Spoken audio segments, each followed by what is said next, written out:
Hi, in this video we're going to cover how you can use the Google Classroom integration with Google Meets. We're also going to talk about how you can use the Google Meets nickname and also how you can ensure that students do not rejoin your Google Meet when you are not present.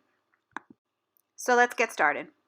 There is a new integration with Google Classroom. So if you don't have this link here that says Meet link, you can click on the gear icon over here in the corner.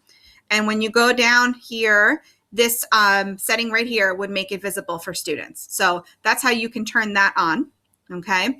And then another way that you can do a Meet, you can create a Meet by clicking here and just putting a nickname. So I'm gonna call it Lampert and I'll click continue.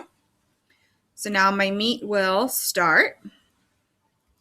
Turn my volume down. Okay, so I'm here, I click join. I am in my Meet. I'm waiting for my students to join. I'm going to open up another tab and I'm logged in here as a student. So the student, all it is meet.google.com. They can click here and they can type Lampert, a nickname, click join, and they're able to get into my Google Meet. So when they click join now, they'll see who's in the call. They click join now, okay, and they're able to get in the call. So the student is now in the call. If I go back to the teacher link here, my tab, if I click on the tab for the teacher, I can see that I can see who's in the meeting. So now the important thing is when you are in your Google Meet, the teacher needs to be the last person to leave.